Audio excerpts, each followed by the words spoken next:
अस्सलाम वालेकुम नाजरीन, हमारे साथ मौजूद हैं चौधरी ज़हीर अब्बास साहब, जिनके साथ गुज़िश्ता दिनों वाक़या हुआ कि जिनको रात के 1:30 बजे उनकी रिहाइशगाह से उठाया गया और मीरपुर पुलिस वहाँ पे ले गई और उनके साथ क्या हुआ।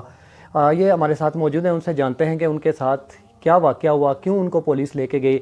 जबकि इतलात है कि फ़ेसबुक के ऊपर कुछ एक पोस्ट के नीचे उन्होंने कमेंट दिए, जिसके बाद फोर्स भेजी एसपी इरफान सलीम है जो मीरपुर के एसपी, उन्होंने कोई पुलिस भेजी, रात को 1:30 बजे यहाँ से उठाया गया। इनसे जानते हैं मुकम्मल के क्या वाक़या हुआ। दूसरा ये कि इनसे पूछते हैं कि जब पुलिस ने आपको वहाँ से छोड़ा तो कुछ लोगों के तहफ़्फ़ुज़ात ये भी हैं कि आपने जो वहाँ पे पहला इंटरव्यू दिया उसमें यह कहा कि कोई मसला नहीं था, वहाँ पे मामला ख़त्म हो गया है। तो इस हवाले से मिलते हैं ज़हीर चौधरी साहब से, उनसे जानते हैं। जी बिस्मिल्लाहिर्रहमानिर्रहीम। जैसे कि पूरी आज़ाद कश्मीर और कश्मीरी जहाँ जहाँ बसते हैं उनको इस वाक़े का इल्म है कि मुझे 11 तारीख को जो ASP इरफान सलीम है उनके गुंडों ने कोटली से अगवा किया और अपने साथ ले जाकर अकालगढ़ थाने में उन्होंने मेरे साथ ज़्यादती की, मेरे कपड़े उतारे और मेरी नंगी वीडियो बनाई।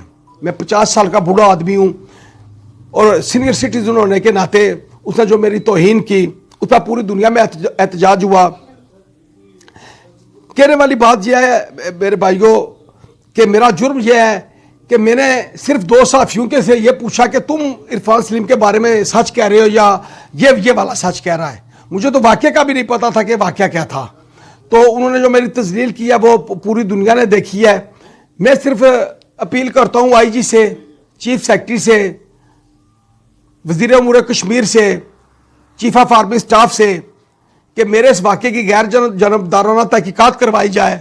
अगर मैं गिल्टी हूँ तो मुझे सजा दी जाए और अगर मैं इनोसेंट हूँ तो इस सफ़ेद दाढ़ी वाले के कपड़े उतार के जिन लोगों ने उसकी वीडियो फिल्में बनाई उनको कैफरे करदार तक पहुँचाया जाए।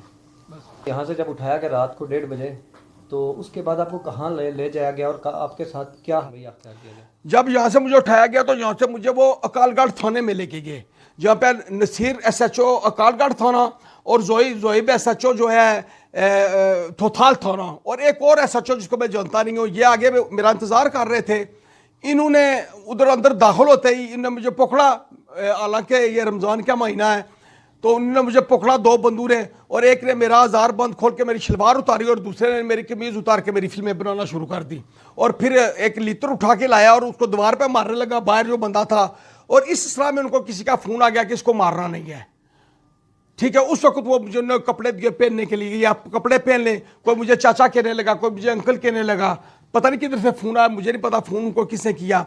लेकिन उन्होंने मेरे कपड़े उतार के फिल्में बनाई और मुझे ये कहा कि अगर तुमने इसके बाद इरफान सलीम के हवाले से कोई बात की तो हम तुम्हारी ये नंगी तस्वीरें सोशल मीडिया पर लगाएंगे। मैं पूछना चाहता हूँ लोगों से कि 50 साल की उम्र के एक सफ़ेद बारेश इंसान की नंगी तस्वीरें तुम लगा के करोगे क्या? तुम क्या साबित करना चाहते हो मुझे? तुम क्या साबित करोगे मेरी तस्वीरें लगा के? मुझे क्या ब्लैकमेल करोगे 50 साल की उम्र में? तो आपने वहाँ से जब पहला इंटरव्यू दिया KNI पे, कोई इंटरव्यू नहीं दिया। मैं उसके बारे में जानता था कि ASP इरफान सलीम बदमाश है, ये लोगों पर जाली मुकदमात बनवाता है। मैं मीरपुर उसके एरिया में था तो मैंने उसको मुतमईन करने के लिए पीछे पुलिस की गाड़ी खड़ी थी जिसने आके मुझे ये रास्ता क्लियर करवाना था, मुझे अकालगढ़ से आगे छोड़ना था। वो पीछे खड़े थे तो मैंने इतना कहा कि मेरे उसके मामला तय हो गए। मामला तो तय नहीं होते ना। मेरा ये प्रोग्राम था कि मैं अपने लोगों के दरमियान में पहुंच के उनको बताऊं कि उसने मेरे साथ क्या किया। आप क्या चाहते कि अगर मैं कहता कि वो उसने मेरे साथ ये किया, वो मुझ पर जैकेट डाल देता पाउडर बड़ी, वो मुझ पर कोई लहंगे का केस डाल देता। वो इस तरह लोगों को ब्लैकमेल करता है। तो मैं डर गया था कि अगर मैं यहाँ उसके बारे में मैंने बात की तो ये मैंने जो 164 का अपने जाली बयान लिया मैंने इसीलिए साइन किए। मैं एक सियासी वर्कर में जानता था मैं यहाँ से निकलूंगा तो मैं लोगों को बताऊंगा कि मेरे साथ क्या हुआ। तो अगर मैं निकलता ही नहीं तो क्या बताता आपको मेरे साथ क्या हुआ? मैंने अपनी इज्जत बचाई है उसको ये क्या कि मेरे इसके मामला तय हो गए। तो इस वाक़या के खिलाफ क्या आप अदालत का दरवाजा खटखटाएंगे? इंशाअल्लाह मैं इरफान सलीम का पीछा कब्र तक करूंगा इंशाअल्लाह ताला।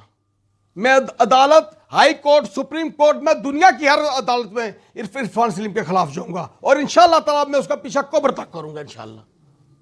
नाज़रीन, हमारे साथ आप मौजूद हैं आज़ाद कश्मीर के साबिक़ वज़ीर खुराक जावेद इकबाल बडानवी साहब, उनसे भी जानते हैं इस हवाला से कि ज़हीर चौधरी साहब के साथ जो वाक़या पेश आया उस हवाला से आप क्या कहना चाहेंगे? बिस्मिल्लाहिर्रहमानिर्रहीम। नाज़रीन, मैं इधर ज़हीर अब्बास चौधरी के घर आया हूँ। उनके पास ही बैठा हुआ हूँ। और जब जिस दिन ये वाक़या हुआ, मैंने थोड़ा सा लेट मुझे पता चला। जब मैंने फेसबुक पे पढ़ा तो मैंने कभी भी अपने पेज पे कोई मैसेज जो है ख़ुद लोड नहीं किया, लेकिन जब ज़हीर अब्बास का मैंने नाम सुना तो मैंने अपने पेज पर ये बात खुद लिख के जो है ना वहाँ पर लोड की कि ये अगर ज़हीर अब्बास के साथ ऐसा हुआ तो ये बहुत बड़ी ज़्यादती है। और मैंने उस वक्त ये कहा कि वज़ीर-ए-आज़म Azad Kashmir, chief secretary, IG Azad Kashmir अगर फिलफौर उस बात का नोटिस लें, बसूरत दिगर हम इस बात पर किसी तरह खामोश नहीं रह सकेंगे। और उसके बाद जब मेरी ज़हीर अब्बास से बात हुई तो मुझे इन्होंने मुतमईन किया। जैसे मैं भी वो मिरपुर में थे, मेरी अशरफ फैयाज़ एडवोकेट से बात हुई तो मुझे इन्होंने मुतमईन किया तो मैं मुतमईन हो गया। और उसके बाद मेरी शहबाज हैदरी से बात हुई, उन्होंने कहा जी कि वो कोटली आ रहे हैं। जब ज़हीर अब्बास की मैंने वो वीडियो वो जो है ना गुफ्तगू सुनी तो मैं सच्ची बात है कि मैंने जब सुनी तो मैं जिधर उधर घर में तख्तपोश पे बैठा हुआ तो मुझे आंसू आके रोने लगा कि अगर ज़हीर अब्बास जो कोटली का अर्दिल अजीज़ लीडर भी है और एक दिलेर नौजवान शख्स है, वो अपने आप को बूढ़ा कहता है, हम तो उसको बूढ़ा नहीं समझते, वो नौजवान है और गैरतमंद नौजवान है। और मैं अपनी ही बात करता हूँ कि हमने कॉलेज में ज़हीर अब्बास जैसे यूथ लीडरों से हमने सीखा है। तो यकीनन मुझे बहुत दुख हुआ। और फिर मैं कल चूँकि शायद अफरीदी निकाल जा रहे थे और उस शेड्यूल में मैं भी शामिल था, नहीं आ सका, आज मैं नहीं रह सका, मैं ज़हीर अब्बास के पास आया। और मुझे इस बात का इंतहाई दुख है कि अगर ज़हीर अब्बास जो कोटली शहर का एक दिलेर शख्स है, जिसके पास बहुत सारे लोग आके पनाह लेते हैं, जो मजलूम है, जो महकूम है, उस शख्स के साथ अगर कोई एसपी इस तरह करेगा तो ये मामला जो है ये इंतहाई अफसोसनाक है। और मैंने पहले भी कहा, मैंने कमिश्नर साहब से और डीआईजी मिरपुर उनसे भी मेरी बात हुई है। और मैंने चीफ सेक्रेटरी आईजी और आज़ाद कश्मीर के वज़ीर-ए-आज़म से भी मैंने अपनी बात कन्वे की है। और मैंने और भी साथी जो हमारे बेशुमार लोग हैं, ये नहीं है कि ज़हीर अब्बास कहीं किसी पीटीआई में चले गए हैं और हम भी उस पार्टी में हैं। यहाँ पर एक अजीम शख्स की बात है, नौजवान की बात है। और वो ऐसा नौजवान है कि जिसने हमारी कॉलेज में तरबियत की। किसी का वज़ीर बन जाना, किसी का हुकूमत में चले जाने से का मतलब ये नहीं होता कि वो जो उसके तरबियत करने वाले लोग हैं उनको वो भूल जाए या छोड़ दे। तो ज़हीर अब्बास चौधरी के हवाले से किसी बात पर, एक तो वो जो बयान है, जो 164 का बयान, तारीख में इस तरह का बयान किसी ने नहीं लिया। और मैंने जब वो फेसबुक पर पढ़ा तो उस पर और जो है ना मुझे शक हुआ। तो अरफान सलीम हो या कोई भी आज़ाद कश्मीर का एडमिनिस्ट्रेशन का बंदा हो, ज़हीर अब्बास चौधरी जैसे शख्स के साथ इस तरह की बात की हम बिल्कुल खुले दिल से मजम्मत करते हैं।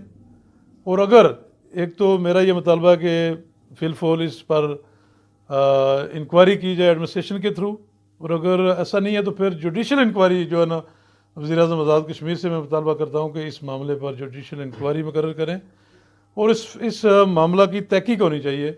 और अगर ज़हीर अब्बास चौधरी, मुझे पता है कि ये शख्स इसने कभी झूठ नहीं बोला, अगर ज़हीर अब्बास चौधरी की, मुझे बिल्कुल यकीन है कि ये झूठ नहीं बोलते, तो अगर इस शख्स की ये बातें सच्ची हैं तो फिर आज़ाद कश्मीर में कौन शख्स बाइज़्ज़त जो है ना, कल हमारी बारी होगी, कल किसी और हमारे कोलीग की होगी, कल हमसे हमारे आगे वाली लीडरशिप के साथ ये होगा। तो हम इस बात को किसी सूरत जो बर्दाश्त नहीं कर सकते कि एक सियासी कारकुन, चाहे वो पीटीआई का हो, चाहे पीपल्स पार्टी का, किसी जमात का हो। इससे पहले भी जो है ना हमारे अजीज़ों के निक्याल में पुलिस ने कुछ वाक़यात किए हैं। कोटली में जो है ना खालिद रज़ा हमारा अजीज़ है, उसके साथ जो है ना पुलिस ने बदतमीज़ी की है। और इसी तरह मैंने फेसबुक पर देखा कि आज़ाद कश्मीर भर में जो है ना पुलिस के ऑफिसर खड़े और लोगों को कान पकड़वा के वो स्टिक जो है ना हाथ में रखे हुए वो लोगों को डरा रहे हैं। तो ये कोई तरीका नहीं है। आज़ाद कश्मीर में सिर्फ लॉकडाउन तो नहीं है, पूरी दुनिया में है। और हम बैरून मुल्क या दूसरे लोगों को क्या बता रहे हैं कि हम कितने तहजीब याफ्ता हो। ये इस तरह के तरीके अपना कर, जिस तरह पुलिस लोगों को रसा कोरोना वायरस की आड़ में जो कुछ हो रहा है, या फिर ज़हीर चौधरी को जिस तरह घर से उठाकर चादर और चारदीवारी को पामाल करके घर से उठाकर रात के अंधेरे में मिरपन में ले जाकर, और फिर कोटली की एडमिनिस्ट्रेशन को जो है ना उसको खबर होनी चाहिए थी। मुझे अफसोस है यहाँ पर एसपी कोटली बैठे हुए हैं, डीसी कोटली हैं, यहाँ की इंतज़ामिया के इल्म में बात अगर नहीं है तो फिर मैं कहता हूँ उन्हें रिज़ाइन कर देना चाहिए कि कोटली से एक शख्स को कोटली के एसपी और डीसी की और एडमिनिस्ट्रेशन की मौजूदगी में उठाकर मीरपुर का एसपी ले जाता है और वहाँ पर जो उसकी मर्ज़ी है उसका बयान लेके जो उसको वापस कर देता। तो ये मैं समझ रहा हूँ कि ज़हीर अब्बास ने इस बात का इंकशाफ करके, इसको अगर ये छुपाते तो शायद इन्हें ये क़यामत को सज़ा मिलती। और अब अगर इनका साथ हम नहीं खड़े होंगे तो हम लोगों को सज़ा मिलेगी। इसलिए हम इस मामले में ज़हीर चौधरी के साथ हैं और किसी भी शहरी के साथ इस तरह की ज़्यादती होगी तो हम उसकी मजम्मत भी करेंगे और उसका जो प्रोटेस्ट है, जो जमहूरी तरीका है, और मैं ये समझता हूँ कि इसका बेहतरीन तरीका यह है कि इसकी एडमिनिस्ट्रेशन के थ्रू इंक्वायरी, और अगर एडमिनिस्ट्रेशन के थ्रू अगर जो है ना वो जो मुतलकीन मतमईन नहीं होती तो फिर जुडिशल इंक्वायरी आज़ाद कश्मीर के वज़ीर आज़म को ये चाहिए कि वो जुडिशल इंक्वायरी मुकर्रर करे और इसमें जो है ना ज़हीर अब्बास चौधरी को इंसाफ मिलना चाहिए। और अगर ज़हीर चौधरी के साथ इंसाफ ना हुआ तो हम ज़हीर चौधरी के साथ खड़े हैं। हम बिला किसी जो तफरीक जमात के बरदरी की बिला की बात नहीं है, ये हमारा एक अजीम शख्स की, हमारे दोस्त की बात है और हम इसके साथ खड़े हैं।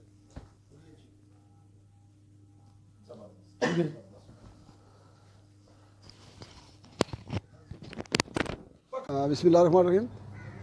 जनाब मोहतरम, जो बनानी साहब ने बातें की है मैं इसे 100% इत्तफ़ाक़ करता हूँ।